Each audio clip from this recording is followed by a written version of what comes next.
creative company is so delicious, and the creative process is one of my favorite subjects. How humans can create something out of nothing is wildly exciting to me. And one of the best ways I love to spend my time is writing and recording my songs. Steven Weber was working at Berklee when I first met him, and he was always so encouraging to me. He never gave me the thought that because I wanted to write and record my own things, that was an impossibility. He always encouraged me to keep going. And he's still in my corner today. He's an Emmy-winning composer, musician, author, speaker, producer, engineer, and he is a leading innovator in music and the performing arts. He's currently the executive director of Berklee, New York City, where he oversees the iconic Power Station recording studios. Come on! Hey. So, Steven, hello. How you doing? I'm pretty excellent. How are you? I am doing so great. Oh, my God. Nice to Lauren, see. long time no see. Yes. I used to see you all the time. I know. Yeah, exactly. I have a ukulele growing out of my head here. Let me move that. Growing out of my head. Oh, that's funny. Oh, man. How you been? I've been pretty excellent. Great. Where are you? I am in my office at Power Station at Berklee, NYC in New York in Hell's Kitchen. There you go. Well, that looks pretty marvelous. I'm definitely going to have to come and visit. Yeah, you got to come down. Absolutely. Yeah. Yeah, and you're in your studio, obviously. Yeah. Yeah. In the basement. Remind me the console that you have behind you there. Oh, that's an Audient 4816. Okay, yeah. I remember when you were getting that. That's cool. It's analog. It's fun. Uh-huh. And it doesn't take up as much space as the big Studio Master did at the time. But in those days, it was hard to be hybrid. It was very expensive. Now it's not as expensive as you know. So Yeah. That's cool. So the console is totally analog then? Yeah. That's great. Yeah. Which is a lot of back and forth. I mean, I still have the Logic setup and digital setup all happening over on this side. Mm-hmm. And then there's a tape machine back there, a 1-inch. Right. And so I could be either completely analog, hybrid, or completely. So you have an analog multi-track then? Is that a 16-track behind you? That's a 1-inch. Oh, cool. Oh, fun. MS-16. Well, that's all sorts of fun. I know. It's like, well, the first album I made, you remember, Among the Ruins, the Two True record, was done on a 1/2-inch 8-track and all those virtual tracks. Man, I used to do a lot of damage on a on a 1-inch. I guess it was a 16-track, or was it a 24-track? No, I guess it was a 16-track. Yeah, for years, man, I made so many records on that machine. It was it was before DAW 88s and ADATs and Pro Tools and all that stuff. Right. And what did you first start multi-tracking on? Because I was going cassette deck to cassette deck. The very first was a Sony 2-track reel-to-reel that had sound on sound, 1/4 inch. Oh, sweet. Yeah. And my buddy Brent Davis and I made so many recordings. It was the total Les Paul thing where you had to plan out what was the most important thing and do that last, know, because you'd go down a generation every time you ping pong back and forth. But we would go back and forth like 10 times, and it was such a learning experience, I have to say. It would probably be very distressing to actually hear some of those recordings we made at this point. I don't think I still have them, but I definitely still have them. You learn so much. And then I went to a 1/4-inch reel-to-reel, the TAC A2340 with the 7.5-inch reels, and that was a blast for the longest time. Yeah, I went to cassettes, I guess, for a while after that. After the 1/4-inch back and forth thing. I had a 1/4-inch. Yeah, that's right. Had a 1/4-inch 4-track, Tascam 4-track. I had the 4-track and then the 2-track for mix down and the little Tascam mixer in the middle. The kind of standard issue of home studio back before there was really home studios. Like the But so I did a lot with that. before cassette, and then when cassette, I remember my first Fostex cassette, 4-track after that. Oh, great. And then started getting back into the, larger formats, Could you believe how popular it's become for everybody to want to make a record and record at home? I mean, I was such a weirdo. My family thought I was odd. They still do. Yeah. Well, I didn't have any friends that were doing this. The couple that wanted to help me didn't even go into music. So it's like, where did all these cool people come from that are interested in this? That's a good question. I hadn't really thought about that. I just know that there are a lot of people who want to do that. And of course, sorry about the somebody's got something to say out there. What's funny about it too is that I don't know if this is funny, but it's ironic, is that now that everybody wants to do it now when it's much less lucrative than it used to be. It's like the value of recorded music, the return on investment has gone way down, and way more people want to do it too, and it's crazy unfortunate. Yeah. Yeah, it is crazy unfortunate. And I think that's cyclical. I think that, both of those things are going to change, but I think it comes around so that artists are as appreciated as athletes. Yeah. Well, at the very top level, I think they are, I mean, at the international superstar, Beyonce, Billie Eilish level, I think they That's are. True. If you compare levels. But professional athletics has a much longer tail, and part of it might be that, there's teams like, there's whole, if you watch Ted Lasso, there's a whole, right. There's this whole team of guys who are making ridiculous dough, because they've been able to figure out, that's what's driving the people. But, our industry is,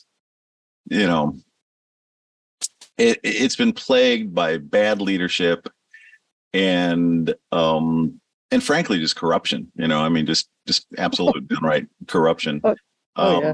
And it hasn't ever gotten cleaned up. And also, I think our industry has really lost its, the people, how do I say this accurately? The folks who should be minding the store, and many of them are friends of mine. I know a lot of record company presidents and things like that, and they're good people. And I will say that they're good people, but they don't see themselves as having the responsibility for the ecosystem that I believe they should, and the music industry just convinced itself so early on that they had nothing, they had no idea what to do with the internet, and that still pervades, if you think about it. Well, it does, because they're happier to kind of make begrudging. Well, now they're not even begrudging. They're cronyism is back. As long as Spotify sends them a check for $150 million, every quarter, they're fine. It's like, oh, okay, well, we don't have to worry about that anymore. But I'm thinking, I mean, how many TV subscriptions do you have? How many? Very, very few. Like, do you have any? Do you have Netflix? I have Netflix. Every once in a while, depending upon what's happening, I get Hulu or I'll get Showtime or. Right. But yeah, I have very few. Okay. Do you have Disney?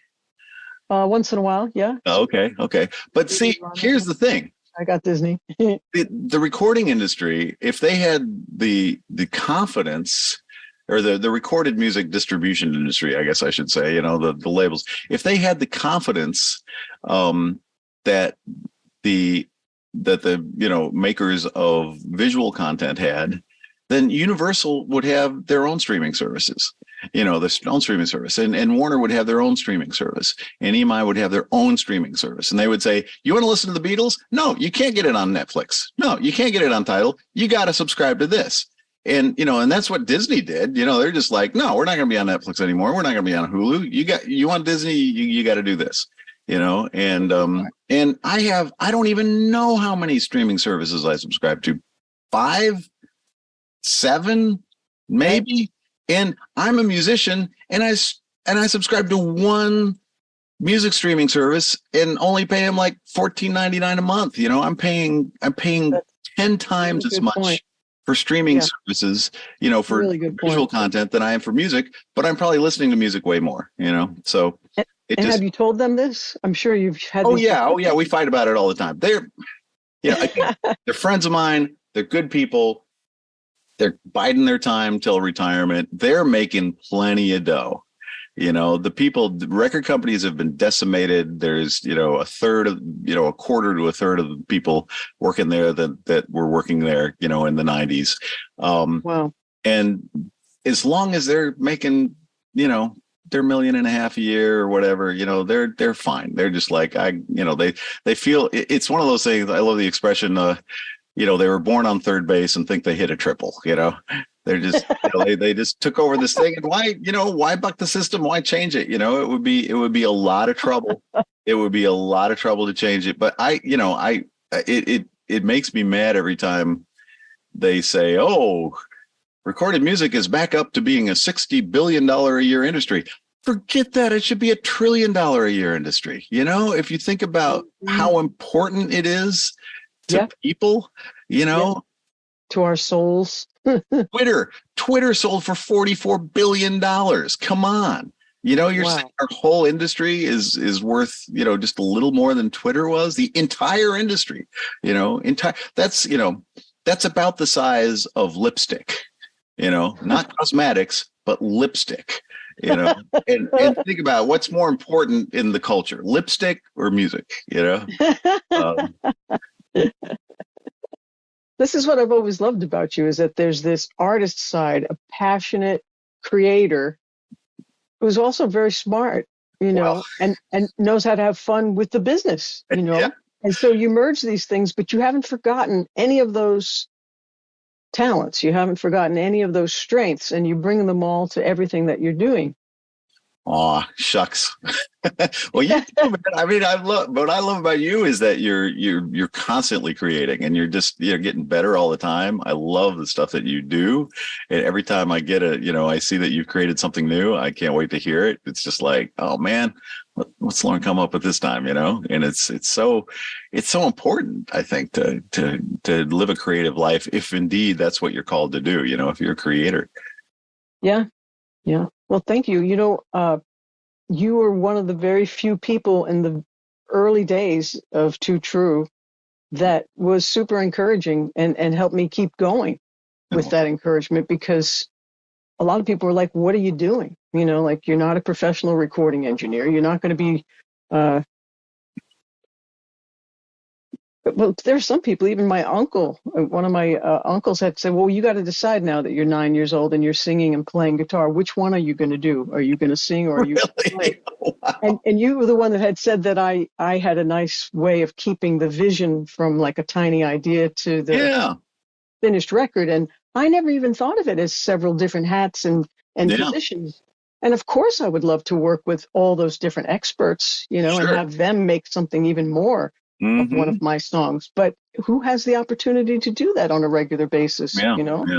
So it was not only necessity, but it was in a very deep curiosity. Yeah, it's fun. That's cool, man. I mean, I think it's all about following your curiosity.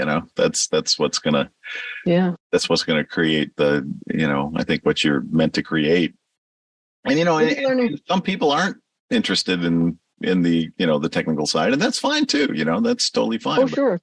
Yeah. But if you are, it does help you manifest your vision in a way that you can do without compromising, and without. I like that part a lot. Yeah. Because I always think of it in terms of my brothers. Both my brothers are graphic artists, and they both paint and do all kinds of visual creations. And if I was a painter, and every time I wanted to put a color somewhere or a particular image, right, someone else was drawing it. Yeah.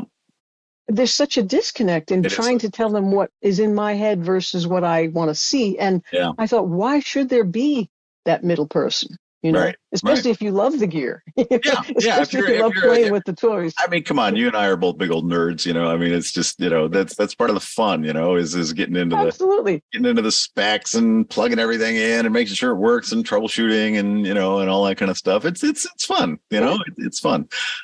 And because you do it all, you understand also the fact that, because sometimes if I watch a certain teaching video, you'll have an expert producer saying, you don't need all this, Mm-hmm. and you don't need that. And you certainly don't, because most of the time they're just mixing. Mm-hmm. You're getting beautiful tracks. It's like, Right. but I'm also writing.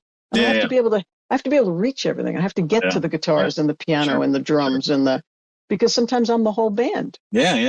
Yeah. So it's fun. It's fun to set up the mics and to make noise. And gear can be inspiration too, to have, that's one thing, like maybe you can't afford or it's a lot to hire an engineer to be there all the time, especially when you're writing.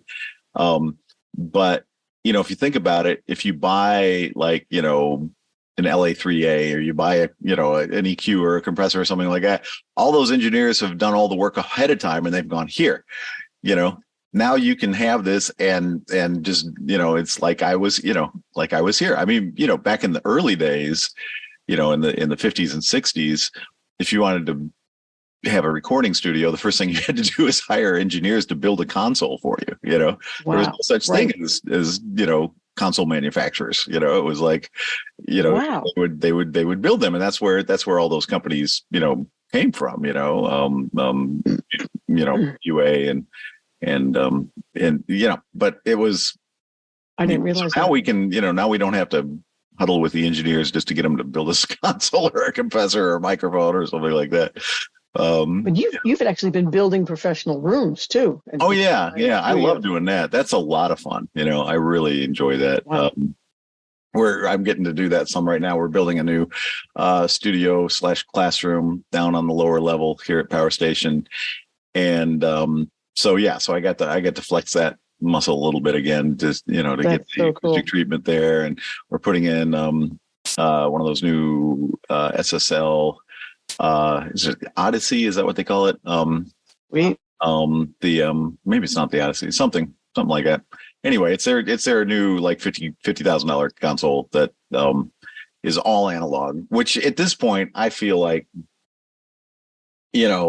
consoles, for my purposes at least. I mean, I know if you're out in the field and you need to do a lot of recalls and stuff like that, it's a totally different thing. But we at Power Station here we have five consoles of some size. We have the Neve 8081 or 8088 down in Studio A, which has no microprocessors on it whatsoever. It was built in 1981, and it was the last one they made. They actually had to retool up to make it one more, to make one more. And then we've got, like an SSL, 9K, and we've got a Neve VR, and we've got an SSL G Plus, and then we've got an Avid,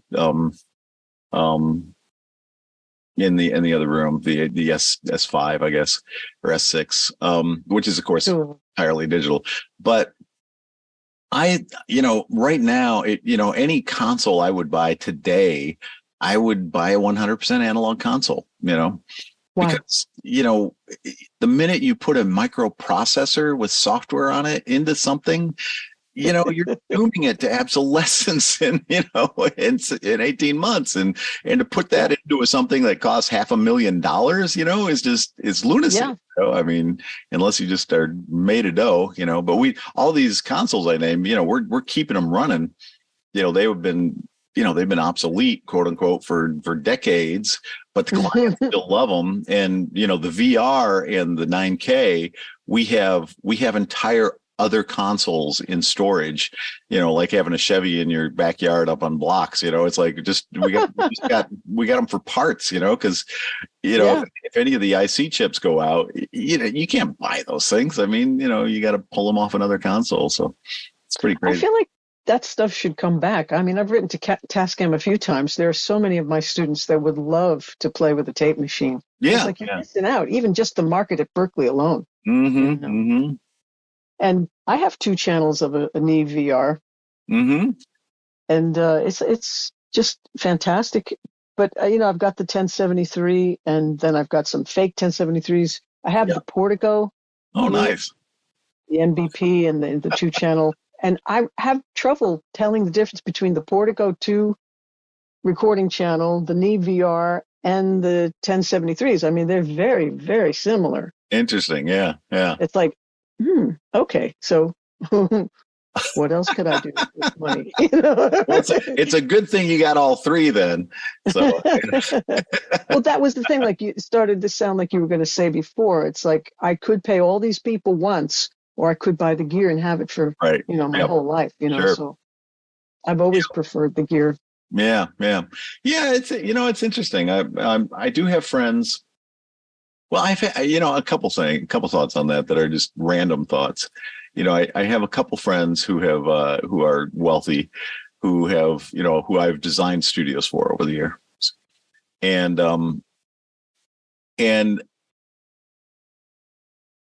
both of them, well, yeah. Okay. Well, one of them in particular, he would build a studio. He would spend ridiculous amounts of money, digging down into the bedrock and to make the ceiling higher and doing all this stuff. And then he would wind up moving like 3 or 4 years later, after spending, millions of dollars building a studio. And he did this a couple times, and then I know other people have done similar things. So, I do have to say, when he was having me design his third studio, I was like, you could go rent the nicest hotel in London and rent out Abbey Road for a month with what you're spending on the studio, and maybe a more enjoyable experience. I mean, so what did he say? He was like, yeah, don't say that. Don't tell my wife. That's fantastic. Wow. What are some of the things that are your favorite things? Like what's a new thing that you're learning right now or doing to stay happy and keep renewing yourself? Because okay, so you've gone through so many cool phases in your whole artistic career. You just keep reinventing yourself. I'm going through a very strange phase right now, actually. So during the pandemic, I got to thinking about the fact that, I love to perform. I love to write. I love to play. I love to play gigs. But I don't really like dragging gear around that much, Right. And that was starting to kind of keep me from playing more, because I think like you, I think you and I are kind of similar in that, and I know that you were solving it for a while with like virtual guitar amps and stuff like that. I was always the guy in the band that took the longest to set up. I would bring way too many guitars and basses and banjos and mandolins and keyboards and turntables and and it's just like it would take me hours to set up. Yeah. And I got to thinking, what if I took this time to try and, what would it look like to do something different? So I got a really great ukulele, and I decided I was going to write enough songs to put out a ukulele album and be able to play an entire set with just me and the ukulele. And that's great. That's it. Just put those limitations on, George Harrison would be very proud of you. Yeah, I tell you, yeah. He was a giant ukulele fan. Oh, is that right? Oh, cool. Oh, yeah. He was an incredible player too. Wow. Who is that? George Harrison. Oh, George. Yeah. George loved, uke. Yeah. So anyway, so that's what I've been doing. I've been writing a bunch of songs. I've probably written 14, 15 songs on the uke, and I've been performing out. I've been playing lots of gigs on ukulele, and I've started the album, which I need to just, I need a deadline. So maybe a deadline. But it's all the songs that I've written lately on the ukulele. So the working title is Ukulele. Yeah. In fact, I'm going to write a song today. I walked by Lincoln Center a couple nights ago. I was up in a friend who is a former student of mine was playing up at the she's from Colombia, and she and her trio were playing at the atrium up in at Lincoln Center. And so I walked up there and to see her and greet her and everything. And then I was walking back, and outside at Lincoln Center on the main campus, they have this summer series that's free and open to the public. And they had these disco bands, which was so much fun. I mean, I was walking, I walked in there to see what was going on. And, this was like Soul Train from the 70s stars, they're all enormous and had been singing these hits for decades. But man, the people were just so happy, and everybody dancing as all ages. And it was just, I had a Disco Sucks t-shirt when I was, in college. I didn't get it. I just did not get disco at the time. I was more into, I was just the typical, who you might expect me to be. I was into Zeppelin and all the artists that you would have been into if you were my age at that time. And so, but I've grown to really enjoy disco. I've also gotten to know Nile Rodgers. Power Station is where, most of the disco hits in the US at least were made. They did all the Chic records here, Freak Out and Celebrate and of course, then David Bowie came here to do Let's Dance, his kind of foray into the genre. And, it's, so anyway, it's fantastic. I'm just thinking it inspired me to go, you know what, you should probably write a title song for this album, Ukulele. And it should be a disco record, man. That's funny. It should be like in a disco style. Cause because I'm writing the whole album, I've been thinking about, feels and time signatures and keys and, trying to have a whole arc, as I'm sure you do as well. And so I don't really, you don't want them all to sound the same. Yeah. Yeah. I don't really have a funky disco-y kind of tune yet. So I'm thinking I'll do that. I'll write. So the album isn't solo ukulele. It could be. I'm thinking about, since it's so easy to put stuff out now, I'm thinking about doing one version that is totally solo uke and voice. And then also do a version where I can, I add, some other instruments. And I actually, when I was down in Nashville in March, I added drums to a couple of the tracks. I have a really good friend who's a producer and a drummer down there, who's again a former student of mine, Caleb Gilbreth, and I was thinking, when I'm down here, I should do a session. We should add some drums. So there's one tune that's kind of it was inspired by my partner Annette Phillip, who's from India, and she went back to India, and her mom makes this fried fish, and they live down south in Kerala and all that. So it wound up being a Cajun tune. It wound up being kind of an Indian Cajun tune, and I had Caleb put drums on that. And then there's another one that was kind of I actually wrote it in Florida while I was in quarantine. I went down to Florida during the pandemic, or a little after the pandemic, to I was invited to go visit Full Sail down there. And so I went down there, and I like to say I was greeted at the airport by Ron DeSantis, and he handed me a handgun and sprayed me with COVID. So I immediately got COVID as soon as I got down to Florida. And, I was down there. I had to cancel everything, and, terrible. And, quarantine. But I wrote the song that was kind of about coming out of the pandemic.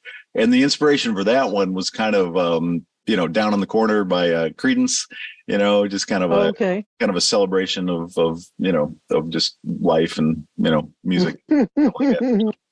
So anyway, I had Caleb play on that one too. So I might release some of them, is kind of just solo uke and then also, more fleshed out. So that's cool. We'll see. Super cool. Yeah. It's always been the case, if I've done a show, guitar and vocal, that the song is self-contained and it works. Yeah. And then anything else is pretty much icing, Yeah. Because the song is solid. If it doesn't work with just, an instrument and a voice. Yeah, I mean, and I guess I should make a sweeping statement like that. There are some songs that, certainly the production and everything have a lot to do with it. Yeah. But if you Some strip styles. it away, even some of those songs, it's fun to strip them totally away. And, like I love it when people do, just solo guitar and voice versions of like Max Martin hits and stuff like that are, that could be really, it's like, wait a minute, where is it? Where did I hear this song? And you think you just are so used to hearing the whole production that it kind of takes you by surprise. And Max Martin's hits, they actually hold up really well. It's just, Sure. Folk songs or whatever. That's super cool. What are you working on right now? What do you got going on? Well, I just released an album called Snowcake. Yeah. And there was a whole bunch of new songs that I had. I like to write on a regular basis anyway, and keep writing because it's just fun. Yeah. It's like playing with magic, there's nothing there. And then within an hour, something's happening and you go, what is this? Yeah. And if you stick with it, it starts getting its own heartbeat. And then all of a sudden it's this thing in the world. And you're like, wow, where did this even come from? Exactly. This is the coolest thing ever, Yeah.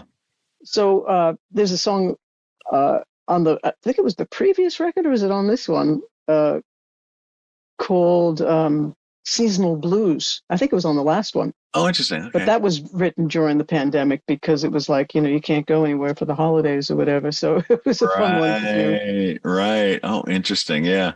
Boy, I bet you were. Go ahead. Well, the Beatles Get Back was such an amazing batch of hours that I never wanted to end and keep watching. And I just thought, what can I do in January? And there was this one January that was coming up right after I had watched that particular show. And I just thought, they were on the roof and doing that whole album in January. My January is coming. It's one of the longest months. So there's an idea. Why don't I try to see how many songs I can write in 1 month? Oh, that's cool. Because I've never done that before. Yeah. Because Stevie Wonder used to write a song a day, and I used to think, oh, that's intense.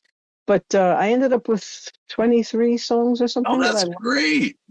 Wow, good for you. That's an excellent goal. It was a blast. So a lot of them are on that on this new album, Snowcake, and some of them are on the ones before, Just Like Earth. There was another title that I had released. And it was just such a blast to make them, as you know. Yeah. That's so great, man. I've never done that. Tried to write a song a day for a month. That's a great challenge though, isn't it? That's a really it was instead of each day, it was how many can I write this month?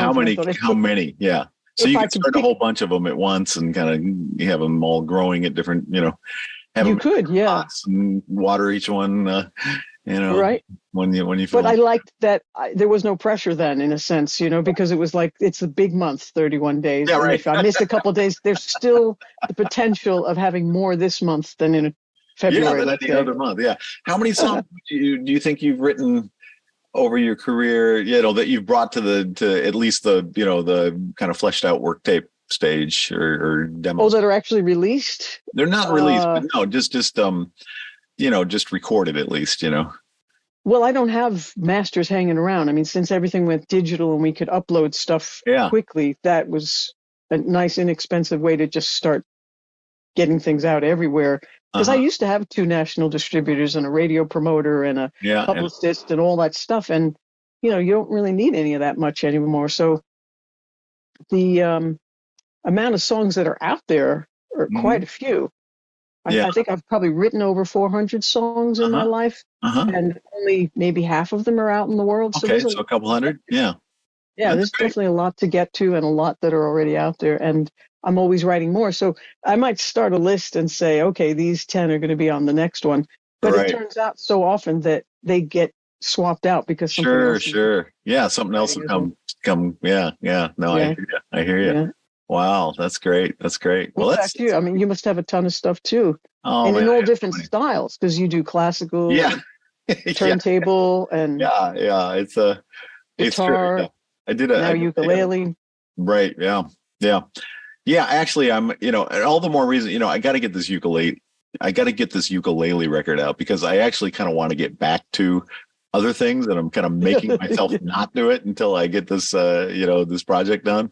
So I need a deadline. I really need a deadline. but I've gotten a lot of them recorded and cranked out, and in the studio here, just the uke and vocal versions, Cool. um, but but yeah, yeah, I've been. It's kind of funny because I think what's funny to me is that I go play gigs now here in New York, and with just my uke, and of course it's so freeing. I literally can do a sound check in like 30 seconds, or It's like showing up with a toothbrush. yeah, exactly. I'm ready to go. The uke I have has a really great pickup in it, and I 3 times now I've plugged it in at like the Cutting Room, or at like over in Brooklyn, a rooftop place that I played over there. And the sound man will just say, "That's the best sounding uke I've ever heard in my life," and which is not saying much. I realize, it's like saying, "Man, you look really good for being in the ICU," but it's got a really great pickup. I actually, the other great thing about playing ukulele is that they're so damn cheap. I actually, once I kind of decided to do this, I thought, okay, I have a nice uke, but it doesn't have a pickup in it. And so if I'm going to play live, I need to have a uke with a pickup, because, you just never know if you're going to be able to, be heard if it's just an acoustic instrument. So I went online and thought, okay, I'm gonna, money's no object, man. I'm gonna buy the best uke with a pickup, reviews, everything online that I could possibly find. And I wound up spending like $599. Right. That's like the pinnacle, it's like, hot damn, That's I chose great. the right instrument, man. Yeah, you did. Great.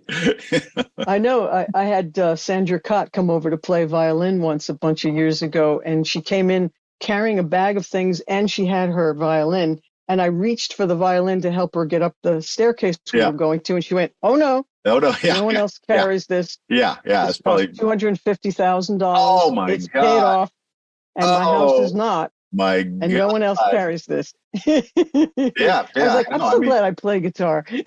No, yeah, guitar, compared to violins and cellos and all that kind of stuff. Guitars are so cheap. I mean, if you think about it, what could you possibly spend on a Strat? You probably couldn't spend more than $10,000 on a Strat if you wanted to, unless it was you're paying for the the fact that it was an original 58 or something, a collector's item. If it wasn't a collector's item, it was a working musician's instrument. To somebody, yeah. You could, just to get a good student cello, as someone whose daughter plays cello, like 15 grand or something like that. I'm thinking, man, what I mean? How many great guitars I can buy for 15 grand? I know. And it's funny because when Pat Metheny had come over, I didn't have a nylon string at the time to do that audition.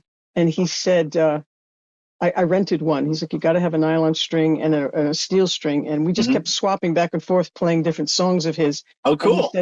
He said to me, can you tell the difference between a $50 nylon string guitar and a $50,000 nylon string guitar? And I said, no, I can't. He said, neither can I. And of course, I've never played a $50,000 nylon string. No, I don't think guitar. I have either. I know what he means. Yeah. No, it is. There's diminishing returns.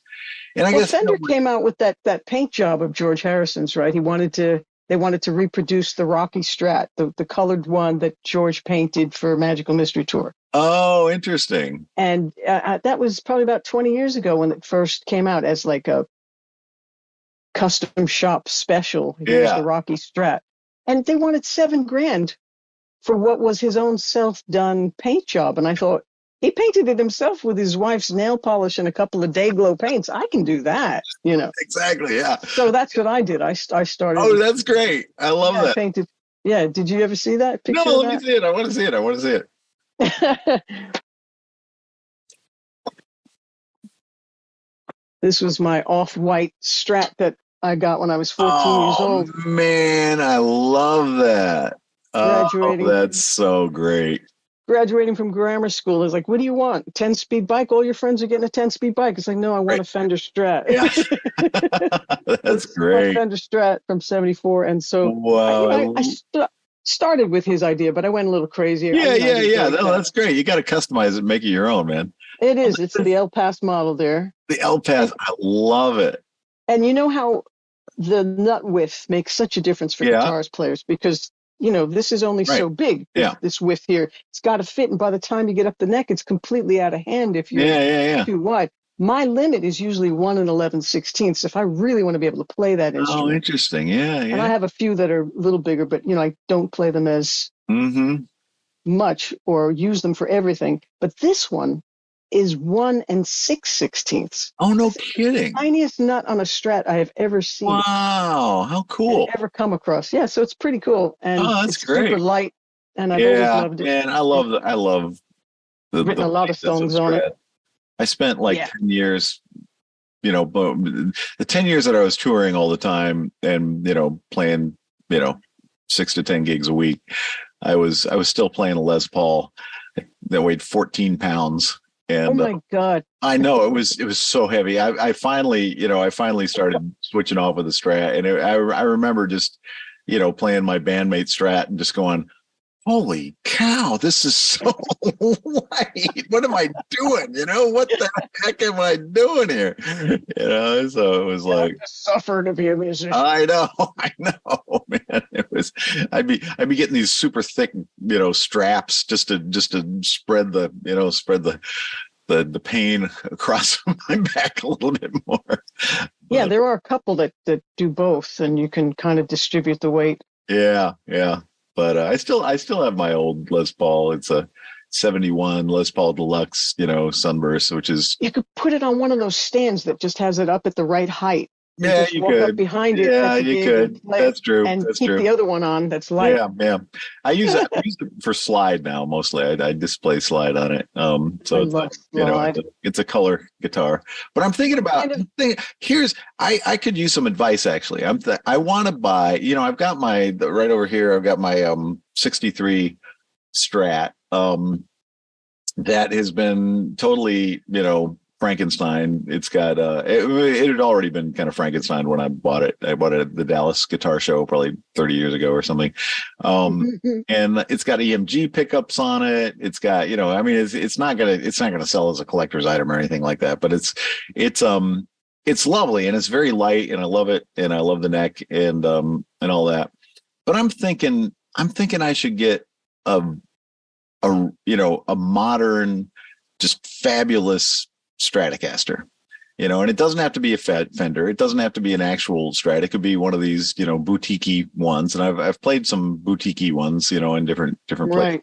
What's your favorite Strat these days? A modern, like currently available in manufacturing, so you don't have any, there's no problems or vintage things or wiring stuff you got to fix, just to something that you just get set up really nicely and go off to the races with it. What would you recommend I check out? I haven't known what they're releasing lately, but every piece of wood is different. Even if you order the same model, the neck is different. Sometimes the body weight is different. So I think you'd want to sort of have a checklist of the things that you like best. If you have a certain nut width you prefer, certain weight you're looking for, certain kind of neck. And I didn't realize when I was a young kid that the frets themselves could be different heights and widths. And I mean, there was a couple of Gibsons I had tried because there's so many guitars that I try through the mail because they're not in the shops when I want to buy them. Right. That when I did a glissando down one string, up one string, it sounded like a piano. Ding, ding, ding, ding, ding, ding, ding, ding, ding, because the frets were too high and I didn't have enough finger flesh to smooth it out. So I was like, okay, these frets are not going to work for me. So I would make sure you have all those things first. And then, as George was told by Ry Cooder, you put on a little bit of a heavier gauge and you put the action up a little higher to get a good sound out of the slide. But what kind of material slide are you using? I use a glass slide. I use a glass medium slide weight most of the time. Yeah. Yeah, that's my favorite one. I've got a bunch of them. I mean, I've got a brass one. I've got, or at least a couple. I've got more slides than you can shake a stick at. But I usually just grab the medium weight. Yeah, the glass slide. I have a ceramic one that sounds fantastic on my resonator. Oh, that's fun. That's the one perfect for that. Yeah. Because sometimes there's a weight to it, and as soon as it touches the strings, the tone is there. Yeah. It's like effortless if you got the right tools, right? Like the what right kind of pick. resonator do you have? Is it like a dobro where it's a, the strings are way off, or is it more Yes. of a, Yes. okay, good, cool. I mean, it's got the faceplate. It's upstairs on another floor. Yeah. But it's got the metal plate and it's a wooden body because the other one is too heavy and too cold for me. So there are limitations. And I've never liked any kind of guitar, whether it was a resonator or a regular guitar that was, stock head heavy or bottom heavy. It's like you don't want to be having to use your energy to support the thing. You want to be able to just play it, Yeah. No, I think, But then the next thing would be, what kind of pickups do you actually like? Because Seymour Duncan makes some killer pickups. Yeah, right. Oh, yeah, sure. He's fabulous. Yeah. And every time I say, well, what should I put in this guitar? He shifts me some pickups and I go, oh my God, those are amazing. Yeah, those are amazing. I think a resonator guitar. I actually don't own a resonator guitar, which is surprising because I love that sound. Actually, T-Bone was here last week, or was it earlier this week? No, I guess last Thursday or Friday. Sweet. And he just made a new record. He wrote the whole thing. He said he wrote it in 1 month and he recorded it the next month, and now he's putting it out. So he played a bunch of tunes for me, and and some of it has is him playing on a resonator guitar, but it's not not with the strings way up, but just a 6-string. You can do fingerstyle and fret it normally, but it's such a cool sound. I love that sound so much, man. It really had the resonator. It's got that resonator vibe to it, and the tone. Because you can play slide on a regular acoustic too. Oh yeah, of course, yeah. But no, he was. You recorded so many guitar players. You know different pickups. You know which ones you like. So, what kind do you want in there? Because you can put anything in a Strat now. Oh, I know. Yeah. No, I'm just thinking, I'm taking a poll of all my guitar player friends, because some of them like, there's some of them like certain custom shops, that are making Strats that are, that they just swear by, and others, like and Fender themselves, man, are making so many different models now. It's pretty amazing, I mean, I just bought a bass. I bought this a few years ago, bought this bass right here that's a it's kind of a combination jazz bass and P bass at the same time. Mine too. Oh man, those are such great instruments. From the custom shop, right? And again, not that expensive, I guess made in Mexico, but man, it's a great bass. It's like the best bass I've ever had, Oh, that's fantastic. And I owned a 63 P bass for a while, which is awesome. But, in terms of just a practical gigging recording bass, this one's better, I mean, you can get that active pickup sound, you can get the P bass sound, it's just got so much variety of tone, I love that. Yeah. So cool. Very cool. Let me ask you about production things. I thought that over the last 10, 20 years that I wasn't listening to enough popular music. I was only getting it through my students, which is a wonderful way to get it, because they come in so passionate and so excited about something. I go, what are you listening to? Yeah. And they, all this life comes to them. I listen to what they're saying. Right. And then they play me some examples. And okay, maybe it's not giving me goosebumps, but I love their connection to it. It really opens a door for me, And yet, if I'm hungry, very few recent things have been feeding me, So when I listen to things, I'm like disappointed, or where's music going, or where's something new that I can really sink my teeth into. Sure. And I've realized that a lot of it has to do with the production techniques. Like there are some producers that are like wanting to put their mark on everything, where it kind of skews what the band was doing, although I don't know originally what the band was doing. Right. And some tunes where that producer makes that song something that it wasn't. Like if you listen to the dry tracks of Instant Karma, you're like, okay, nice song. But then you hear what Phil Spector did to it, and it's a hit record. Yeah, and the same with Bob Clearmountain with Bruce Springsteen's Born in the USA. You listen to the dry tracks, and it sounds like Bruce is working too hard, and the band's not supporting him.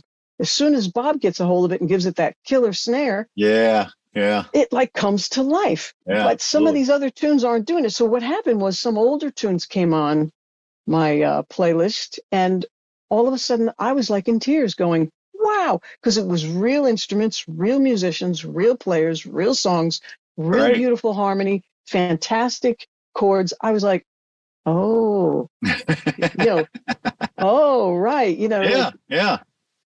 I love that stuff. So it's hard to get away from it, And Mhm. some of the production techniques that are being taught in all these online forums, I'm so thankful for all those forums because I Yeah. wanted that kind of teaching my whole life, Oh, I know, you know. right? Yeah. But It's some of such them a don't fit the songs you're working on, and then you realize, oh, right, right. Well, that's yeah, always the case. I mean, I would, from teaching production for all these years, it was right. always funny whenever we'd have a visiting artist come. Um, First off, half the time they would say all the same stuff that we're saying every week, and it was so funny to hear the students go, "Oh man, to say the stuff that you've been saying to them all semester," and it was like, That's how it always is. "Oh, Bob Clearmountain said this." It's like, yeah, right, okay, yeah, he did. Yeah. No, Yeah. I'm glad you finally heard it. Yeah. But Because you know what it is? That's the synapse connection being made. right, exactly. We don't know how many times we have to hear Hear the it new before we idea or the go. new concept or Right. try the new Yeah, riff. thrown away. We We've have got to them make ready that to hear it. groove deep Yeah, enough. And yeah, until that light bulb goes off, they're not even hearing what you're yeah. saying. Yeah, they're myelinating it, It's amazing. when we're saying it, and then yes, But yeah, it happens to me all the time. but yeah, it's funny you mentioned Born in the USA because that was recorded right downstairs, Oh yeah. and Bob and I have been getting pretty close in this since I took over the studios here, and Awesome. he's been here a bunch, helped us get our Atmos system, kind of specced out, and he's been doing something. He's such a sweetheart, man. Him and I him know. are just the best people.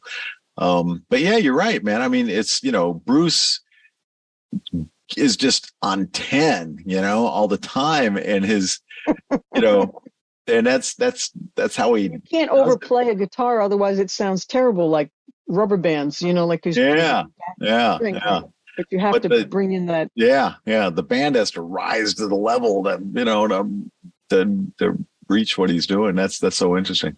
But anyway, where were we going with this? We were going. Oh, you're I was talking asking about the music. different production techniques that have changed over the decades and how Yeah. much involvement each person's getting and how much credit they're getting.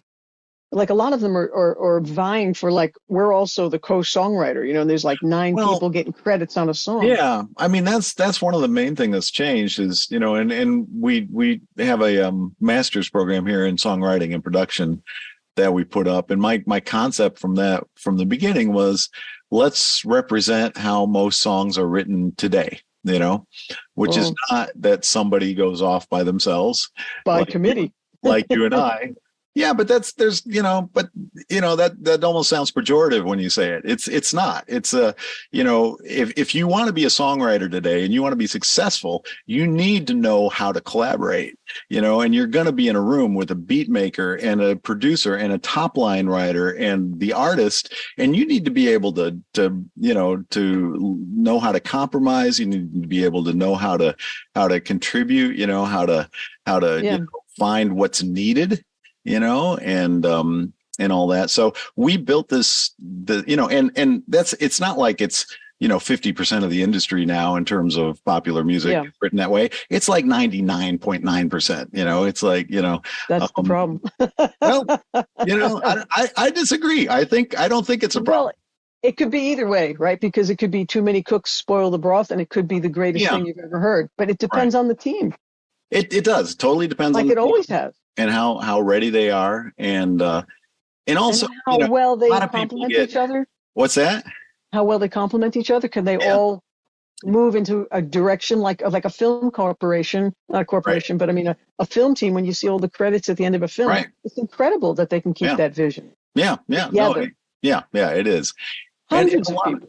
A lot of songs, go through stages too. They'll send it, they'll have an original group of 3 or 4 people who get it to a certain place, and then they may send it to another team to do some stuff on it, and then they may send that back, and and stuff like that. And sometimes it turns out great, and sometimes it doesn't. But I think music is great. I think popular music is the best it's ever been.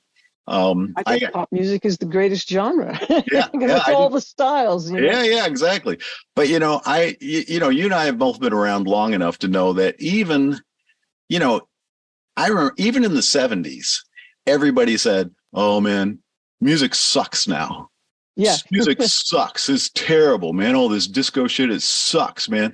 And it's like, and all this, and the same in the 80s. "Oh man, music sucks. It used to be good, man. Back when the Beatles were out, that used to be good, but now music sucks." The thing is that whenever you're listening to popular music, only 90% of it is not the best 10%. Right. And the best 10% is the only thing we're going to remember. Right. It's like you go back to the 70s and you look at all the stuff that was on the charts, like Disco Duck and just all the crap that was on the charts. Yeah, most of it did suck. But that was also, it was also when, Paul McCartney and Wings were making great records, and Zeppelin and the Stones, James Taylor, and Mac, Stevie Wonder. The top 10% was great. Yes. Chicago. And it's the same now. The top 10% is amazing. There's such great music being made right now. Is there a lot of crap? Yeah, absolutely. But there's always a lot. Always been. There's just always a lot of crap. So, that's great. I feel like music is I think it's actually better in terms of just because there's so much, as you were saying at the beginning, everybody is making music now. So there's so many surprise people coming out of nowhere, like Lil Nas X and people like that. Probably no way he would have wound up, being a superstar back in the 80s or the 90s or the early, before social media. But maybe now, yeah. Talent, what an interesting artist, and that's so great. Yeah. So I don't know. Well, there were a lot of people who, never even performed live that made it even back in the 80s, 90s. Yeah, sure. There were artists that we heard of in those days. They're like, there are so many one-hit wonders. Steely Dan didn't make it from touring, So, yeah. Right. Yeah. So there's so many different ways. Yeah. And you think. But making the music to me is the thing, not even making it, it's like the music is the thing. Yeah, like sure. The blessing and the coolest part about it is getting to play with the toys and make the music. Yeah. Yeah. Oh, I totally agree. Yeah. Let me ask you though, like this Atmos system or any surround system, what are you capturing the final mix on? Because I used to have an Acura with the ELS Elliott Steiner system. Right, yeah. And me and Dave Moulton were trying to figure out how to capture my 5.1 mixes. Right. Put it on something that I could play in my car. There were so few things to play in the car. Yeah, that's true. To actually be able to put it on to something that you could play back. And, at this point, I think that, what most people mix down to is just, the requisite number of channels back into Pro Tools. That's the typical thing that people do. And that's, they turn that in and then that gets mastered and it gets encoded into the algorithm. And of course, there's ways that you can listen through the algorithm because that changes it, immersive,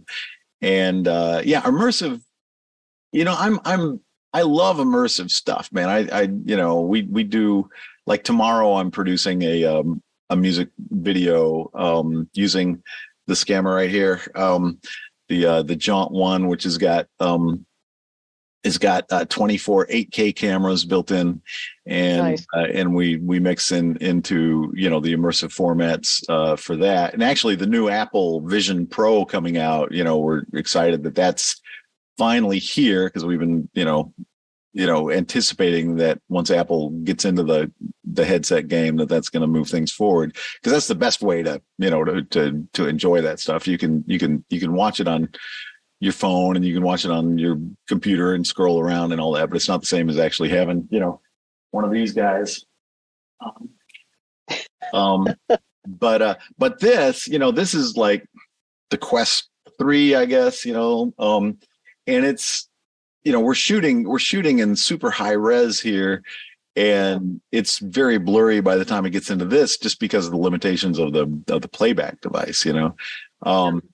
But anyway, but yeah, it's tough, you know. It's tough to do the I think the car check in Atmos. You know, it's the funny thing. I have a lot of mixed feelings about immersive. I mean, I love immersive, and what, you know, you and I have both been around long enough to remember, you know, all the promise and excitement around 5.1 that wound up, you know, not materializing, unfortunately, for you know, the music industry at least. And what's different this time is that from the get-go, you can, you know, what is it, you know, 85-90% of people listen to music now on headphones, and you can do immersive in headphones. You know, you can, obviously Apple does the Dolby Atmos, but you know, there's a lot of different immersive formats that'll just go to headphones. And then the rest of the people, you know, I've got a sound bar in my apartment, you know, that's you know, a Bose sound bar that does Dolby Atmos, and it does all sorts of crazy stuff with phase and everything, you know, and stuff around the room. So you don't have to set up a 5.1 system or an Atmos system to enjoy it as a consumer, you know. You just have to buy something that it's been encoded, like a film has it in it. But I can't still do my own mixes from Logic into something that I can play. Right. Yeah. I think basically that's the important part for a creator, you know, though. It's like, I can make my surround mixes. I can set up 5 speakers and put things in all kinds of places. And that's so fun, but I can't capture it and listen to it again. I have to always listen to it in here. Yeah. No, I hear you. Right? That still hasn't changed. No, there is you can encode it. There is an encoder, and I think I don't actually do this because I listen in headphones a lot. Here's the thing, you know, it's I love headphones because we came up, everybody saying don't mix in headphones for Atmos again. Yeah. Almost 100% of the people who are going to listen to it are going to listen in headphones. So, you know, it's the same idea. You know, everybody bought NS10s because everybody had bookshelf speakers. Okay. Nobody has bookshelf speakers anymore. Everybody's listening in headphones. So if you're not mixing in headphones, you know, what I usually do when I'm mixing now, if I'm checking mixes, is I have a pair of Bose, and I have a pair of AKGs, and I have a pair of Beats, and I have a pair of, you know, I have my Apple earbuds. So I basically listen in like 4 or 5 different pairs of headphones, and that gives me an idea of how it's going to translate for different people, because most people are now listening on headphones, which is, you know, and now that I live in New York, I don't even have a car, so you know, I don't do a car check anymore. Oh, that's really lucky. Yeah, it is. It's nice. Yeah. So you have to hop on buses and trains and planes to get here. Yeah, well, yeah. Or rent a car. Yeah, I mean, you know, Zipcar is convenient, but you know, it's easy to. Well, I remember Cindy Brown saying, if you're gonna listen to music in a room, you have the option to pay attention to it or not. But as soon as you put headphones on, you're like going into the music. Oh, interesting. Yeah, I like that. And from when I was a kid, I always loved listening to music in headphones. Oh yeah, man. And I'm always checking my mixes and in doing a lot of the mixing on the headphones, because I specifically love to put things in specific places, and that whole stereo image. Yeah, that's part of my painting. Well, you right? should. Yeah, man, you should totally start mixing in Atmos. You know, and you can do it in Pro Tools. You can just do it as a, you know, there's an add-on like a plugin that you can do to mix in Atmos. And it's, you know, what's great about it is it really does, just like, you know, 5.1, it was so much fun to mix. I started teaching that at Berkeley. I was the first person to teach remixing in 5.1 in immersive. And it was always so much fun because all of a sudden there's so much more real estate, you know, open to you. And in Atmos, it's the same thing. And you even have height now, and, you know, not only just around you, but you can put things higher or lower or whatever. And, you know, I mean, the tough thing about mixing and what, you know, makes it challenging and fun, but it's also, you know, it's what's hard is that you've usually got, you know, 100 pounds of dirt to fit in a 50-pound bag. You know, you've got, you know, so you've got to be carving out carving out space for the vocal EQ wise Right. and everything else, and trying to get everything out of the way of each other. Once you get into immersive, it's like, it's like having a family with 5 kids, and you've been, driving around in a 2-door car, and all of a sudden you have a minivan or something like that. It's like, oh man, Nice. plenty of room, we got room for everything. So That's super cool. yeah, it's kind of fun. It's kind of fun. Wow. So what do you think your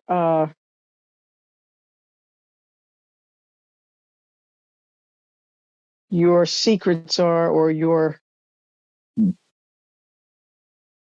way of thinking about things to keep yourself inspired, passionate, happy, Yeah. sustaining you all this time through all these cool things? Oh What man. are the things that do that for you? Um, Good question. Good question. I think being just trying to follow your curiosity, like you were talking about before. I mean, Yeah, it's I think it's so important. I think the learning new longer, things. yeah, the longer I'm on the planet, the more I think, if there's something that's getting my attention and kind of saying, hey, check me out, Mm. um, just listening to that, respecting that, honoring that is, I think, And that's probably why it benefits us so much that we have so many, it seems like diverse interests or compromising interests, and yet they're expansive. yeah, Because if I get tired of trying to figure out what the lyrics should be, I could go play drums, yeah, yeah, And if exactly. I'm tired of drums, I can go back to the mandolin or the ukulele or the bass, or Right. and of course digital recording DAWs. You can be working on several songs at once. It's not Yeah, everything's up on the mixer and you're waiting for that last idea so you can yeah, finally mix. yeah, There's always something. There's always new software to learn. There's always something deeper to understand with your plugins, a new piece of gear. yeah, yeah, Uh, it's yeah. just it's fascinating to be us, It really. is. It is, man. It's a I lot of wouldn't want to be anybody else. it's so much fun, man. Yeah. And yeah, I think you hit on the head. I think trying to find more things to be inspired by, and just taking in new experiences. Living in New York has been a huge, huge, just inspiration to me the last 7 years. There's just so much amazing music. Like I was talking to about the other day, walking by that disco show, and just going, damn, yeah, I gotta write a disco song, man. Um, That's great. there's just so much. There's music on every doorstep, man. There's these guys that hang around the just in this block here, who they're just out on the street every day, and they have little speakers. That's the other crazy thing about living in New York now, is that not only do people, most people either have headphones, or they actually have some sort of speaker on their bike or somewhere that they're carrying around with them, I have and seen they're this. sharing their music with all of us, which sometimes is annoying and sometimes is great. But these guys, I've dubbed them. I call them the board of trustees, because they're always out there, and one of them usually has a speaker that he's playing music through, and he's got a mic, so he's on there rapping or singing, and then there's bongos, there's shakers, there's just all sorts of instruments, and they're just going at it, man, and it's so much fun. It really It's is. life. Yeah, It's a yeah, blessing. exactly. Very That's cool. super cool. Yeah, Super yeah, it's cool. really fun. Wow. So yeah. This has been amazing. I'm just so thrilled that you said yes, and Oh thank you man. so much for spending some time with me Oh, today. dude, it's just really fun to hang with you. I mean, it's been, yeah. We should Well, it do. always has been in Yeah, person, so it's been a long we time. need to But do a project together, man. We should write a song together. We should. I would love to, and you probably Yeah, have another 16 people you'd put it through to help finish it, I guess. yeah. But Well, see, I don't actually write that way, but I know. okay, yeah, neither Put do it I. this way, I know a lot of people who do, and it's very interesting. Like you probably know Will Wells, right? He was a Berkeley alum from 15 years ago. I don't know. He was a student of mine, and he's very much in that world. He executive produced both of Anthony Ramos's, major label records and Cynthia Erivo's new record. And, and the process is that, they'll go down to Miami for like 2 weeks and they'll set up a whole bunch of writing appointments with all these different, writer producers, and, and it's about, for the executive producers, about kind of curating who's in the room, and, finding, finding those writer producers, and then, they usually have some sort of a posse, or people that they collaborate with and stuff like that. It's really fascinating. And then, here, like just the other day, Nile Rodgers was back for a week writing. And oh gosh, who was he writing? It wasn't The Weeknd, but it was somebody like that. It was the guy that wrote Single Ladies, or co-wrote Single Ladies for Beyonce, which is an amazing tune, by the way. The chord progression on the bridge is just like, how did you come up with that? So they were in there writing for a week, and and had various collaborators coming in. And actually Niall is kind of, in a way, if you think about it, he was kind of at the beginning of that whole idea of having, writing with an artist, having the artist, whether it was Madonna in the early days or Cyndi Lauper or whatever, of not just having them go off by themselves like James Taylor would do and write a whole bunch of songs and then, bring it in and record them, but actually writing with them. And bringing in, like Bernard and other people to co-write, so a lot of those records that he made here, those really famous, records that he had a, good 10, 15 year run here, just, with Sister Sledge and LaBelle and all these groups, that was kind of the beginning of, okay, let's get together and kind of produce the track and write the song at the same time, with multiple cooks in the kitchen, kind of doing it. And I totally admit it's gotten to a ridiculous place where, on a Beyonce record, there's like, there's 11 writers on this song, but a lot of that is just, if you're in the room and you're contributing a little bit, they'll go ahead and give you some credit. There's probably most of those records were mostly written by 2 or 3 of those people, but there's a lot. The Beatles used to have a lot of help, they're cutting A Day in a Life and they don't have a word. Now they know how many it takes to fill the Albert Hall, and the text goes out, Phil, and Paul would say to Mal Evans, what else can we say here? And Mal would say, sky of blue and sea of green. Or Mal also came up with watching her eyes and hoping I'm always there. Those were Mal Evans lines. Now, he really should have gotten some co-credit. He should have. Yeah, you're right, actually. I mean, George Martin probably should have gotten some writing credit or some publishing credit on some of those songs too, I know, like the arranger, that's the whole thing. Arrangers make and break the whole thing too. So it's like, definitely they should have gotten some credits and certainly some points. And no, absolutely. And I guess that's kind of the good thing about this new paradigm. And it's got its ups and downs, but the fact that perfect, yes, they haven't come up with a perfect system in a while. Exactly. But if you think about planet for that. Yeah. First off, it's the industry just changes all the time. So, it feels like, the way that I grew up with it was the way that it was probably always before that. But of course it wasn't. But, but I remember when I was growing up, it was the writer. It was, I remember being taught, you can copyright the melody and the lyrics, and that's it. You can't copyright a chord progression. You can't all this other stuff. Of course, now all that has been totally challenged, and that's no longer true.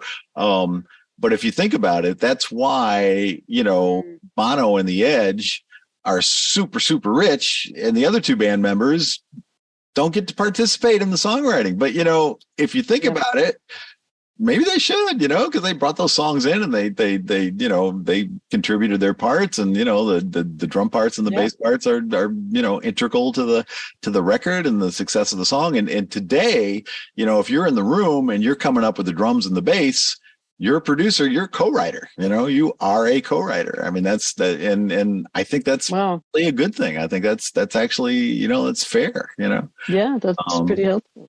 Yeah. So, but at the same time, there's also, a lot to be said for people, writing songs on their own by themselves, coming up with a singular vision and being able to wear all these different kind of hats as well. That can be super fascinating as well to see what people come up with, more in their own kind of come out of their head.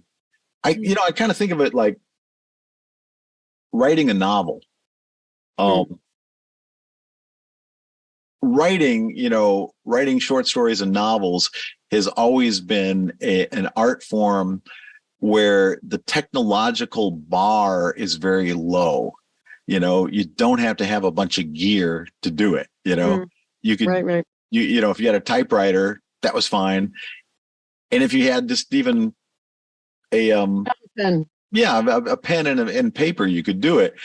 The nice thing is now I think we're hearing from way more people because the tools have gotten much more ubiquitous. It's like in the 70s, if you wanted to make a multi-track record, you actually had to come to some place like Power Station because multi-tracks were not ubiquitous. Like, now everybody can do it on their laptop and most everybody has a laptop. So in a way, I think it's cool because we're hearing from a lot more people who might not have been able to, to participate back in the day. It always comes down to the final product. It doesn't matter how many people made it. Do you like it? Does it move you? Do you feel something from it? It doesn't matter how much equipment you've used. Did you capture a great performance? Yeah, right? I mean, none of that stuff really matters. In fact, if it includes more people to get paid, that sounds good. No, it does. And the artist is sharing in the. Well, that's the other interesting thing is that, one of the reasons I think we're in this position is that the artist always wanted to participate in the writing and publishing, which again is fair, I think. So, a lot of times they will participate in those, but not every artist, just because you're a great singer and you look great and you dance great doesn't mean you can write, so, but if you're there in the room, you can say, yes, this rings true to me, yes, this is something I'd like to say. You can, you're working with people who are writing with you and for you, in a way you can come up with, way more interesting stuff like Avril Lavigne's first record, I mean, that was, she wrote with that songwriting trio.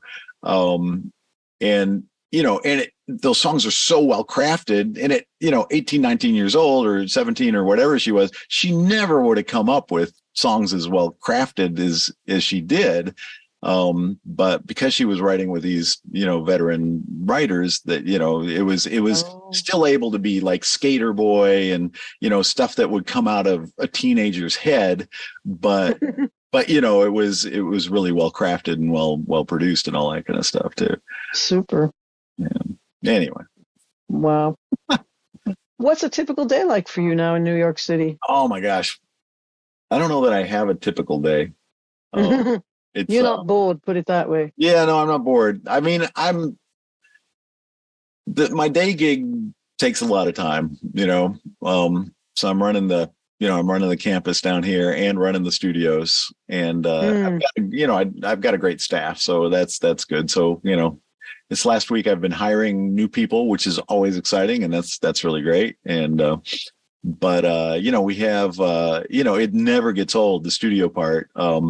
No, we actually, my office was commandeered yesterday. We actually we had rented all the rooms and we rented my office out yesterday. So yesterday I was a nomad. We're doing the last 3 days we've had, a company here shooting a documentary about Lilith Fair. Cool. And so we've had, everybody from the Indigo Girls to Natalie Merchant, let's see, just most everybody who was involved with Lilith Fair has been in Studio C and Studio B, and then in my office and Suzanne Vega, and just running into everybody in the hall. It's been great. And then the documentary crew that does it too. This is like their third or fourth doc here, and they're just total sweethearts. They're I mean, everybody they're just such good people. So then we've been doing a lot of that. We do all the music for a lot of HBO, Netflix, Apple TV stuff. We do Only Murders in the Building, Marvelous Miss Maisel, Cool. Succession, all those things. And then we do all the Broadway cast albums too. So, Yes. just about all, Done Hadestown. Yeah. I think we did Hadestown. Yeah, we did. No, we did. That was before we took over the studio. But yeah, Hadestown was done here. Wow. All the current musicals, 4 of the 6 Grammy nominated cast albums were done here this year. Wow. And so that's great, including Max Martin. Actually, Max Martin, he has this great musical on Broadway right now called And Juliet. And it's surprising how good it is because it's a what they call a jukebox musical, and we do a ton of those. And there was a Tina Turner show for recently, and Neil Diamond has been in and done one, and and Carole King of course had hers, and it's cool, but a lot of times building a show around a catalog of songs is a little can be tricky. It's not necessarily a recipe for good storytelling, but sometimes it is. And I was really impressed with Anne Juliet. I wasn't expecting to like it as much as I did. It was really funny. Oh, that's great. And very, very just inclusive and good message and all that stuff. It was really fun. So anyway, so we do a lot of that, and then we have master's programs. We have, like I said, the songwriting and production master's program, which is, was designed from the ground up to kind of teach both of those disciplines. And the production discipline we're teaching is more from the point of view of being a songwriter in a, and getting a, being a really good beat maker. We have some engineering classes, but it's not about, you're not ready to go out and engineer a Broadway cast album after that with 30 people in the room and and all that, but you're really good at capturing a singer and on up to drums. We do mic up, everybody learns how to mic up drums and how to do that, and but they also learn Ableton and and how to use production as a tool for writing, and Logic as well. Nice. So that, and then we have writing design for musical theater, which is really fun. Actually, right now, right downstairs, they're working on, we're doing a big showcase tomorrow. We did one last Monday too, or no, not tomorrow, but Monday, because that's the dark day for Broadway. So students, most of them are in pairs and they're writing these musicals. And then we hire SAG-AFTRA actors, we hire AFM musicians, we hire a director and a music director for each one of these, and they do a 20-minute version of their musical, a cut down piece of it. And we do it in the Black Box Theater, which has got this huge LED wall, so the sets can look fabulous and change like that. We have full lighting grid with moving lights and everything, lasers and smoke machines, all that stuff, and a really great D&B immersive sound system too. So and then get like a 5-camera shoot of it as well, so they get a really great piece that they can go out and show to people.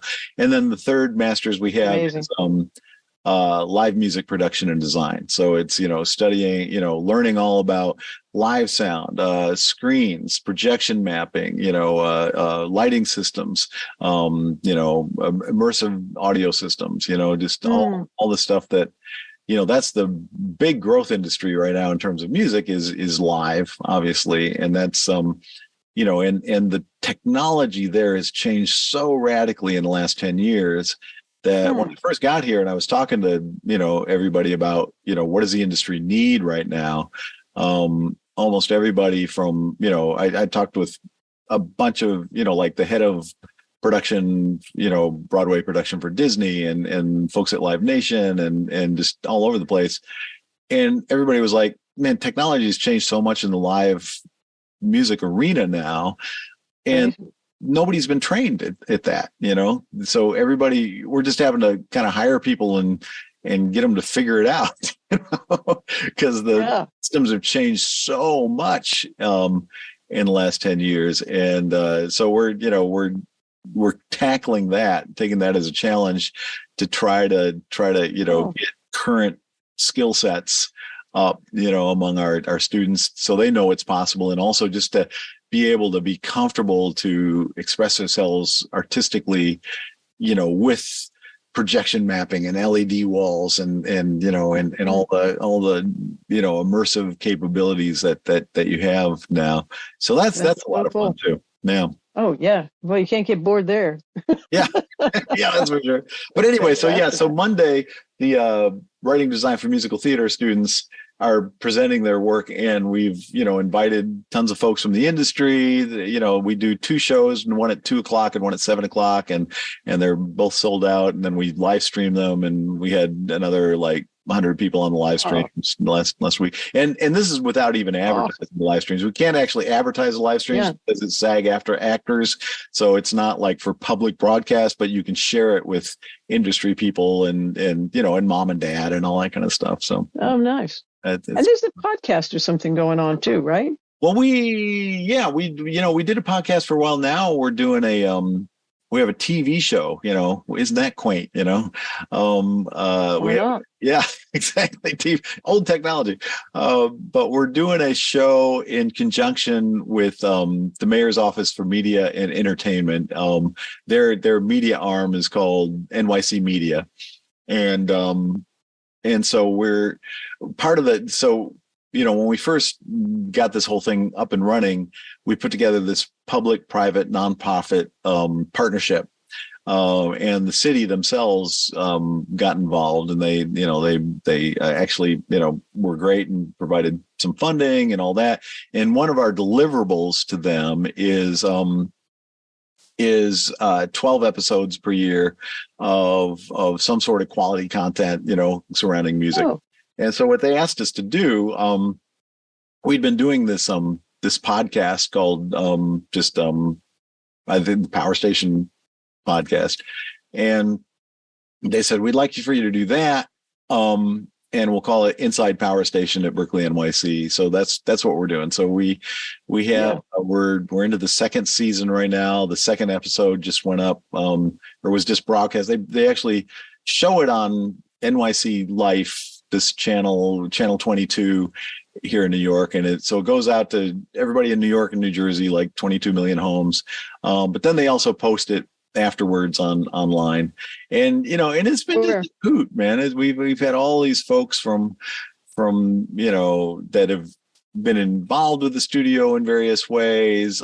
Just had Rob Mathis on last night, and Nona Hendricks before that. We got Paul Schaefer, former music director for Late Night, and actually Louis Cato, who is the current music director for Late Night with Stephen Colbert, took over from John Batiste. And where do they broadcast it online? It's online. It's, if you just search for Inside Power Station at Berkeley NYC, it pops up. It's on their site. It's on the NYC Media site is where it is. But I've had, like Bob Clearmountain has been on the show, and I know, I saw pictures. I'm like, where can I see this? And then I thought, I would see it in New York. It's pretty easy just to find. Like I said, if you just Google Inside Power Station at Berkeley NYC Media, it's on the NYC Media site. It's still a little unclear as to whether or not we can start putting it up on the Power Station at Berkeley NYC site, our YouTube channel, which we've been having a lot of fun with our YouTube channel and put a lot of stuff up on that. But we haven't actually, we've just been too busy to ask the question. Yeah. I think, well, I can send you this for your YouTube channel if you'd like. What's that? I can send you a copy of this for your YouTube channel. Oh man, yeah, that'd be fun. That'd be great. That'd be awesome. Yeah. Yeah. Tell me about this. Who have you interviewed, and what's the, what did you see? A few friends here and there, but there's some people that I've known forever that have agreed to do it that have surprised me. So we'll see how it happens. I didn't think I was doing a thing. I enjoy creative company, and being a singer songwriter, you can be very lonely throughout the decades, so just having creative conversations, it's like my favorite subject, to talk about the creative process with people that or a little bit aware of what they do or how they do it or passionate about what they do, it just gets me excited again. And it's fun to try new things. So Yeah. I remember just a few months ago, I was saying too, like it'd be fun to have a new hobby or something. And all of a sudden this happened. Like I was just talking to some friends. Oh, that's so cool. I think this is only my fourth one, but then everybody's starting to talk about it like it's a thing. Thanks for having me on. I'm like, that's having so you cool. on what? Yeah, man. Oh, that's awesome. Good for you. That's fun. Yeah. Having you on my YouTube channel. Yeah, man. Yeah, man. Now we're talking. Big time. So what turns you on now? I wanna know what's other than this, what's your other kind of new thing that's maybe new in the last year or two that's been tripping your trigger and making you.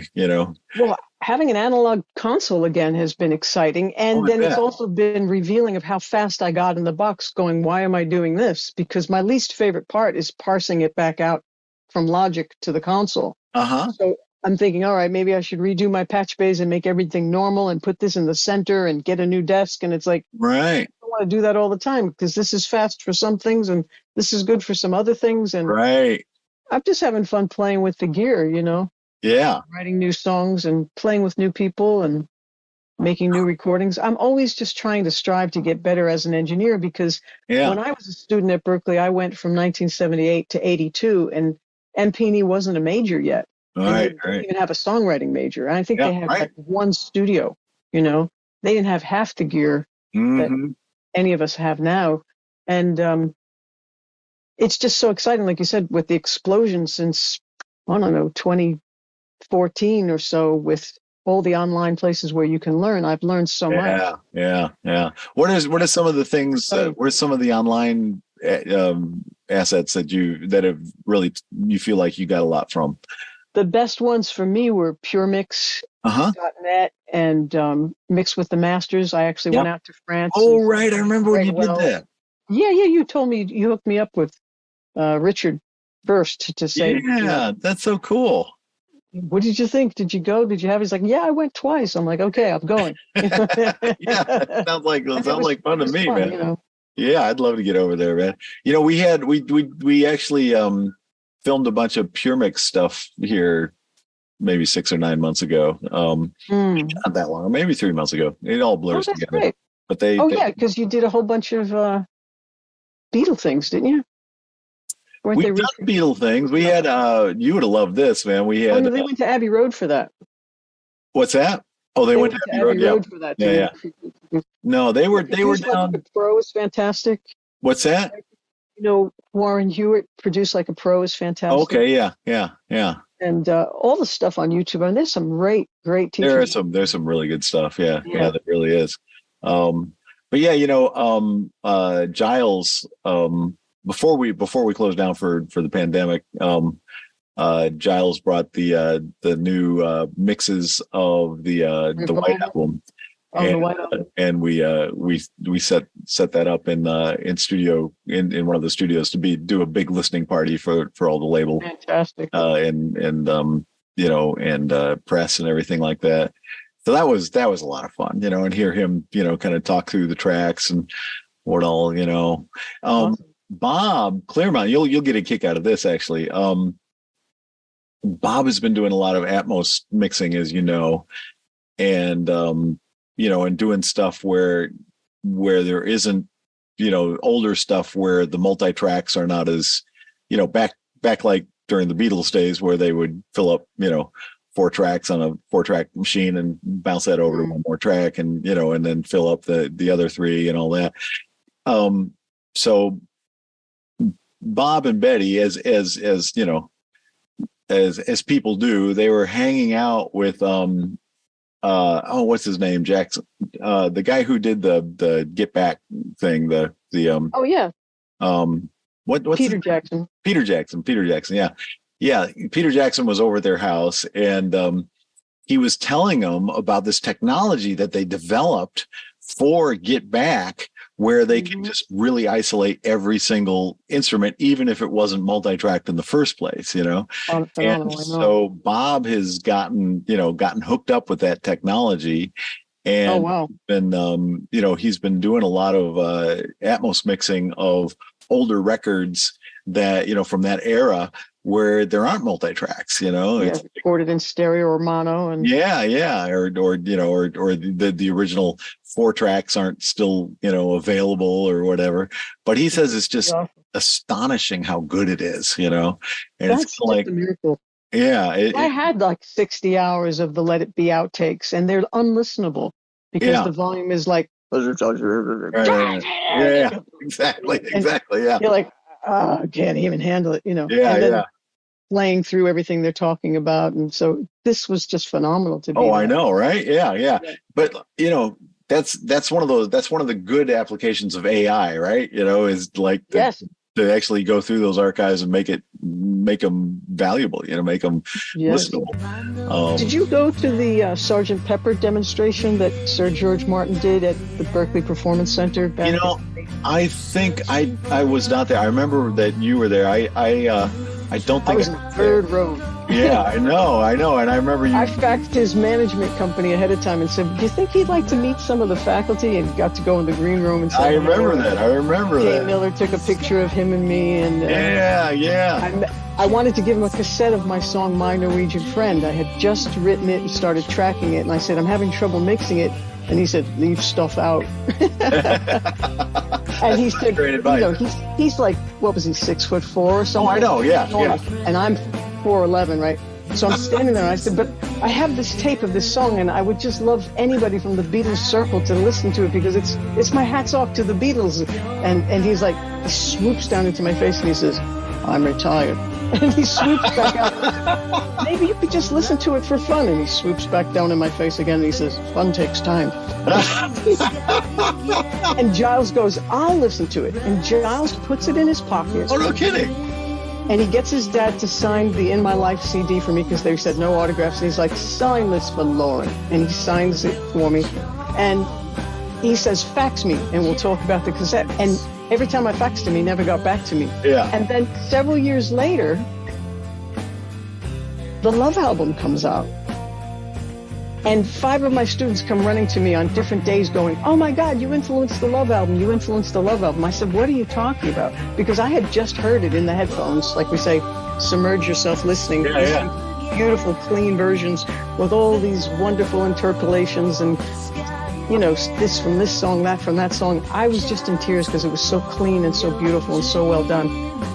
Absolute wonderfulness, right? And they said, you influenced the Love album. I said, what are you talking about? And they said, you gave Giles My Norwegian Friend, the end collage groove that you put in there that has all those guitar quotes of all those different Beatle riffs, because you weren't quoting melodies, you were quoting riffs.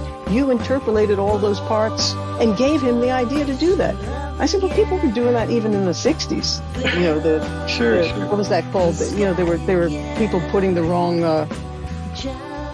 beat to this tune to that tune. Yeah. Just making mishmashes of stuff, But yeah, it was pretty interesting that they thought that, and that maybe there was an idea that popped into his head. You never know, man. You never know. You never know. I got to a few years before that when I was first new at Berkeley. I came in 94, I guess. Oh wow! I didn't realize it was 10 years after me. Yeah. Can you believe that? Wow. But I came in 94 into MP&E, and then I think that very next year, in 95 maybe, I went over to they sent me over to the UK to help for like. I was over there for 2 or 3 months, basically. But there was a kind of a sister school. There was a school that Warwick Carter, had a connection to. It was the University of Leeds, their music department. They had a new program at Bretton Hall, which is this kind of. It's almost like a what was that? What was that TV show about the old aristocracy? Anyway, it was this huge old manse, that they built a campus into, and they had a new popular music studies program. And so they had they were trying to get a music technology thing off the ground. So they sent me over there to help them and teach the first classes and get their labs together and all that. And, but while I was there, the royal opening of LIPA came around, the Liverpool Institute for Performing Arts that, is in Paul's old high school. Yes. And so I finagled myself an invitation to that. Actually, I covered it for Mix Magazine, Good for you. and also represented Berkeley. And so I got invited to this thing, and got to meet everybody. And Paul was there, and George, and the Queen, and all. George was there too. Oh yeah, George was there. In fact, I interviewed George for Mix, and my interview with George wound up I've got to look for magazine. Them. Yeah. Wow.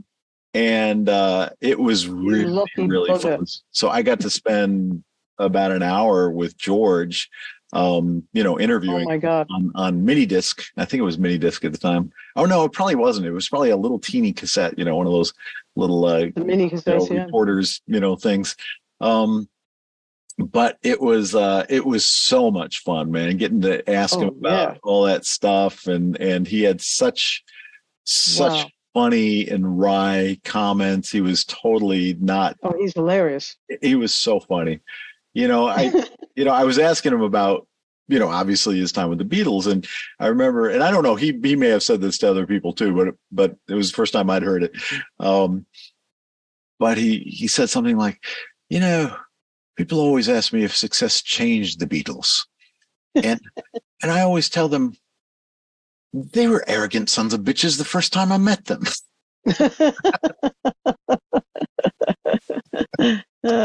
That's what George Martin would agree to too. Well, that's it. Yeah, exactly. Yeah. No, I mean, that's yeah. The most creative, wonderful, irritating, self-absorbed. No, that was who I was interviewing, was George Martin. Yeah. He was. I thought you were talking about George Harrison was there. No, George Martin. Did I say George Harrison? I'm sorry. The other George. Yeah, George Martin was there. Not George Harrison. Was not there. Yeah. George Harrison. When did George pass? 2001. Yeah, 2001. Okay, so he was still kicking. Yeah, but I guess Paul was the only one who had gone to the school as I would have been very surprised that. It wasn't George Harrison. It was George Martin. Yeah, it was George Martin didn't come. Have you been to the Power Station New England? I went to a Neil Dorfman. I have never been there. No, I've never been there. It's gorgeous, and it's a little bigger. In what way is it bigger? The main room, I think, the dimensions, the big dome room is bigger. Really? That's what they say. Yeah, I don't know. I mean, it's funny. It's just in the middle of nowhere, man. It's, it's like. That's the problem. So funny. But, when they built the Studio A here, they didn't use plans. They actually laid it out. I mean, I've talked to Tony Bon Jovi about this a bunch, and Bob Clear Mountain, who had a lot. Bob was, says that what they did is they laid out 2x4s just on it's a concrete floor, and the floor in Studio A is not floating at all. It's just hardwood right on top of concrete. Wow. And that's part of the sound, actually. But good thing I didn't put a floating floor in here. Yeah. It spent all the money. I'm on dry lock on top of cement. Oh, interesting. There you go. That's perfect. Well, I've got the first floor. The first of it is what is this? The wood, the wood on top of the dry lock on top. Yeah. So anyway, they got in there. Basically, Tony and two of his kind of hippie carpenter friends moved into this building. Before it was a recording studio, it used to be the power relay station that powered the elevated train that became the High Line in New York. And then it became a TV studio, and they used to record Let's Make a Deal with Monty Hall here. Oh, right. Come on, though. Yeah. And Dark Shadows. They used to make Dark Shadows in this building. Yeah, back in the 70s. But anyway, so they came in and and they laid out 2x4s on the ground to kind of figure out where they wanted everything to be, the control room and the booths and everything. And then they started building, and they did a lot of things where they would build and they would try it out, and they would go, no, I think we should move this wall back a little bit further. And oh, wow. And so there were no plans, really. There were no definitive plans. There were some plans. And I've actually kind of seen what they had, which kind of bears a resemblance to what they wound up with. But once they had built it, and of course they just started making hits here just right off the bat. So there was some folks from Japan who came over and wanted to buy the plans so they could build a replica in Japan. And Oh, Tony was really? like, yeah, sure. Yeah. Pay me 50 grand and you're going to, I'll give you the plans.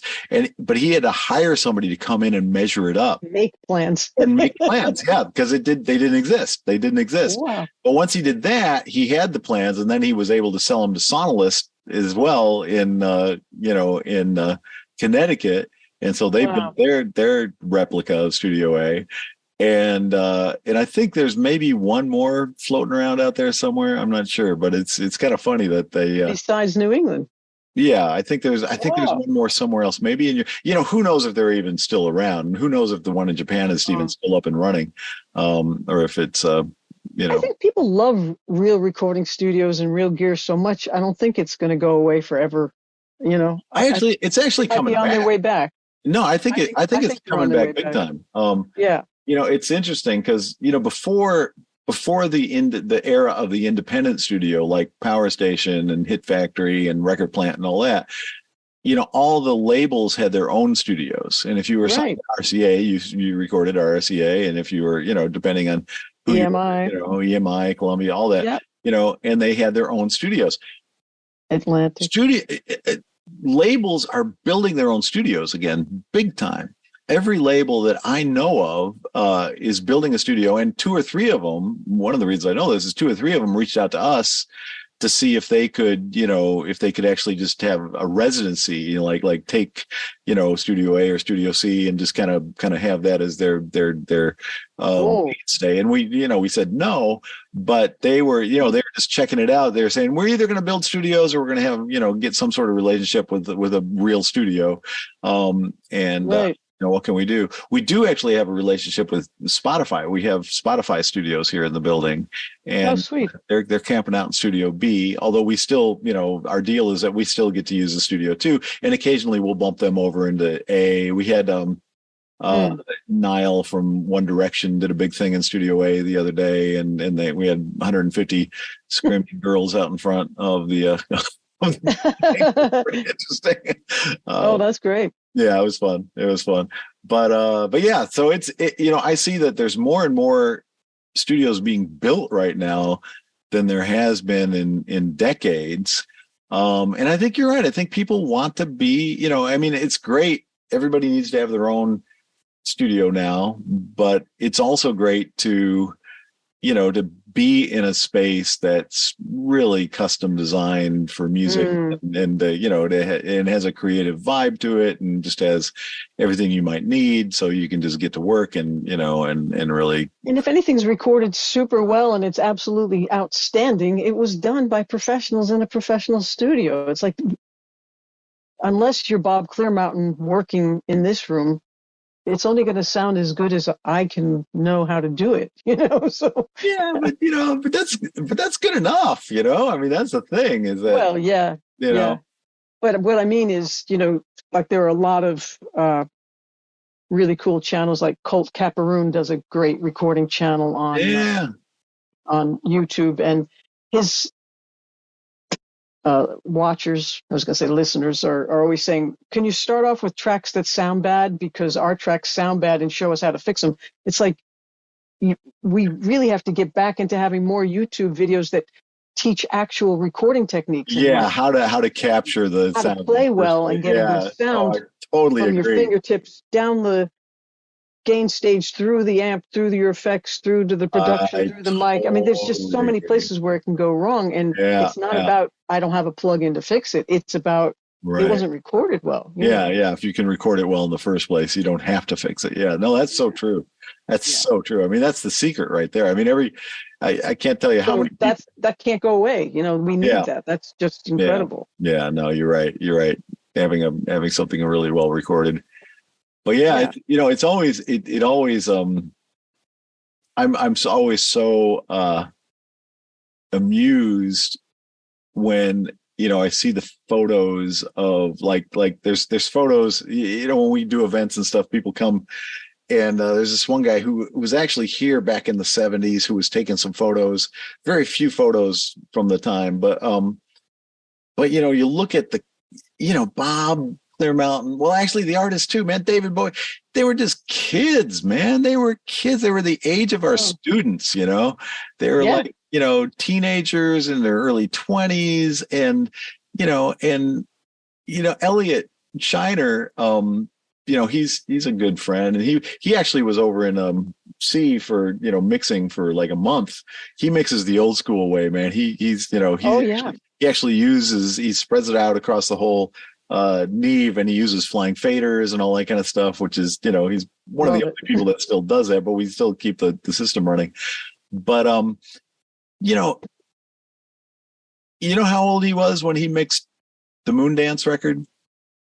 He was a kid, right? He was 19. Oh, that's fantastic. He was 19 years old when he mixed the album Moondance for Van Morrison. So, he's an absolute genius. He is a genius, but at the same time, I feel like, that, you mixing your own records, 10 times what Elliot Shiner knew when he was 19 years old. You do. You just have so much more experience. Yeah, absolutely. Yeah. He was a kid. He'd been in the recording studio for about a year, and he got to mix it because he was Jewish and they needed to do it over Christmas break. So my God. They said, "Hey, we got to mix this album over Christmas break. Who's willing to do it?" And he's like, "I'm Jewish. I don't care. I'll do it." So he basically went in and mixed. He mixed Moondance. In a week or two, right around Christmas time, and then it turned out to be this huge. And of course, he did a great job. Elliot's a genius. Don't get me wrong. Yeah. Downplay it, but at this point, you've got, your ears are so much more mature, and you've got so much more experience than Elliot did at 19. Part of it was everything was recorded really well in the first place, and it was great songs and great performances and great arrangements. And he just had to mix it. He didn't cut the tracks too. I think he cut a lot of it. I think he was one of the tracking engineers as well. I don't think the whole thing. I think he was at the time, he was still kind of an assistant, but he would get into the main chair from time to time. And he learned to capture everything the way Phil Ramone taught him. Yeah, exactly. Yeah. Pretty stunning. So it's pretty cool, man. I mean, he's, Elliot's he's a national treasure, Yes, he is. He's already said yes. He's going to have a chat with me. Oh, that's so cool, man. That's so cool. I was just teaching guitar lessons one day, and this kid named Matt comes in and he says, "Well, yeah, my dad's a recording engineer." And I glance over his last name. And I go, "Your dad is Elliot Shiner?" Oh, Maddie is such a sweetie, man. He's so cool. Great. I love him. He's nice. He's been working with his dad on the car sound systems too. Oh, sweet. They've been tuning those ELS systems. They keep getting better for years. Yeah. That's pretty fun. That's pretty fun. But yeah, Els is, oh man, he's good people, and he's still, man, he's making records. He was in not long ago down in A doing a cast album, and he's an inspiration, man. He is making records. Love him. Records. Yeah. Let's keep making records. Yeah, let's do it. Let's do, please. Let's keep rocking until we're like 110 and just keep making music. And you look exactly the same as you did when I met you, 29 years ago? Yeah, I mean, in some ways, it still seems like just the other day that I got to Berkeley, it really does. Yeah. Man, how can that be?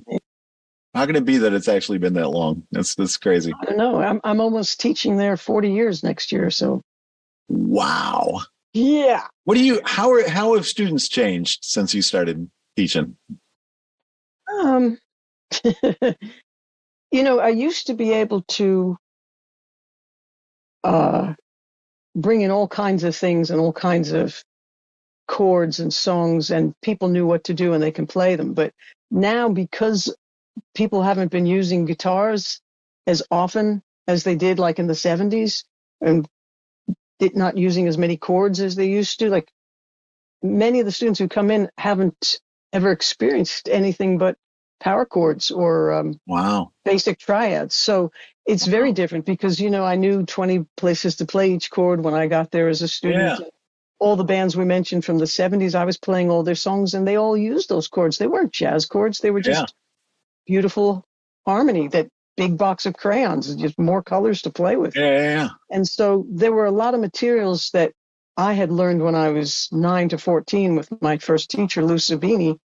And I never brought that stuff in because it was too easy. It's like 9-year-old stuff for guitar. Right. Yeah. Now that's what we're using, Wow, so it's disappointing in some ways. And then there's always exceptions. So it really just depends on who gets what students. Yeah. Berklee's always been a fantastic place to say that they'll take anybody at any level and turn them into a professional musician and teach them the right way. So we love that opportunity, but all I need is eagerness. I need willingness and eagerness and desire, and that equals talent, because if you have a hunger, you can grow. But when they're disinterested or detached or too stoned or, like everything, there's too zoned out from the pandemic. There's a million reasons why everybody's like, and they're using it as excuses and wearing those as badges. Like, I have this problem and I have that problem and I have this problem. And it's like, but maybe you have a thought problem. Maybe we can change that. Maybe you can actually get back to the fun of actually being you. Not use any excuses to get in the way of your love and amount of money you're spending to be here. Let's rock this. Let's really get something together. Yeah. We're in a I find the same thing is true. We're in a very interesting phase right now where everybody is on the upside, what I think is great is we are focusing a lot more on mental health and there's a lot more education out there. A lot more people have the vocabulary of mental health and but I do find that you're right. It's students are more easily kind of debilitated, maybe, and again, maybe it's a good thing. I don't know. Maybe they're, maybe we should have been taking a lot more mental health days all along, but, I think Europe has it right. Isn't it in Italy where they take a 2-hour break in the late afternoon and everybody naps and eats? And Spain too, man. When I was in Spain, why work 2 hours, and then after, and nobody works overtime over there. It's just like, are you kidding? Everybody's gone, and then goes out for these long dinners and stuff. So I think we're going through. I like naps. Oh, I love naps. Oh my God, Rests are great, and naps are the best. They got these guys over here. They've got the two napping right now. Oh, that's so great. Oh, sweet. Do you have a couch in your studio to where you can take a nap down there, or do you go upstairs to nap? I just put a futon in the back there. Oh, nice. But no problem to go upstairs and hit the bed, Yeah, that's good too, man. I used to catch in the living room. Back when I was doing a lot of before I started at Berklee, especially, and I was doing a lot of music for TV and film, and had Mid-South Recording Studio. I would get my cue already. I would prep the whole cue. I would figure out the tempo map and all that kind of stuff, and get all my hits lined up, and it was always very, okay, so then there's this explosion on bar 3 on beat 4, and then there's this other thing happening there, and I would get the whole kind of thing in my mind, and then I would take a nap, and I'd call it nap storming, and so many times I would wake up with the cue in my head. It was just like it had kind of worked its way out as I was napping, and I've been a huge fan of napping. Ever since then. Paul McCartney talks about that little place between sleeping and being awake, whether you're just falling asleep or just waking up. All these beautiful ideas can come into your head. And I remember I was working on a song called The Sea Road. My friend Kate Chadbourne wrote this poem, and I thought I'm going to surprise her and put her poem to music. And the song had all these beautiful length sentences, and I realized for the first time, this is how Joni Mitchell and John Lennon would do it. They don't want to break up the idea, so that's how you end up with an extra beat or an extra measure. Because I was like, how do you write these things in when you're just writing a song and put in on purpose an extra thing? It feels weird. But if you're doing it to support the language and you don't want to break up the idea, and I wanted to keep the integrity of her poem, I thought, how am I going to stop this chorus and get back to the verse? And just as I was falling asleep, I heard that it just did a decrescendo and a decellerando, it just gradually slowed down and then had a little pause and with a little breath came back in. And I thought, yeah, just get out of time and come back in. I was like, oh my God, I got to do it right now. So I came right down in the middle of the night. That's great. And cut the song because I thought this is flowing now perfect. Wow, that's great. That's great, man. Yeah, that time, in between sleep and awakeness is my very favorite time. Yeah. Do you wake up? Do you have first and second sleep? Do you wake up in the middle of the night and then Oh yeah, like 5-6 hours, somewhere between 6 hours. Wake up, get back to sleep, and go. I mean, that used to be a thing. I mean, you've probably heard that. There was some stuff on NPR about it years ago, but apparently back in in more medieval times and Renaissance and stuff, the people who were writing back then would all talk about first and second sleep, and people would of course, everybody was more on the circadian rhythms back then. Once it got dark, you probably went to bed shortly thereafter, but then almost everybody would wake up. Well, not everybody, but a lot of people, and I do this, would wake up at like 3 a.m. and just be awake. And so writers would actually get up and they'd go ahead and write for a while. And they'd talk sometimes about this first and second sleep. And, it does seem, it's frustrating for me because, sometimes I just want to work, sleep through the night and sleep for 8 hours. But often, after 5 or 6 hours, I'll wake up and I'll be awake. And then I'll, I might get up for an hour or something and maybe work on something. And then I'll go back to bed for another couple hours or something like that. So it's sweet. Yeah. It's interesting. But apparently that's been a thing for a long time, It's nice to do something with that energy if you've got it or that clarity. Yeah. Otherwise I get frustrated and get so mad that I can't fall back to sleep. And that's silly. So yeah, right. Exactly. Might as well use it. Yeah. No, you're right. You're right. Hey, well, this has been so awesome. I do have to start running, man. This has been a fun conversation. I'm late. I was supposed to be somewhere at noon. Yeah, me too. I got somebody blowing up my phone.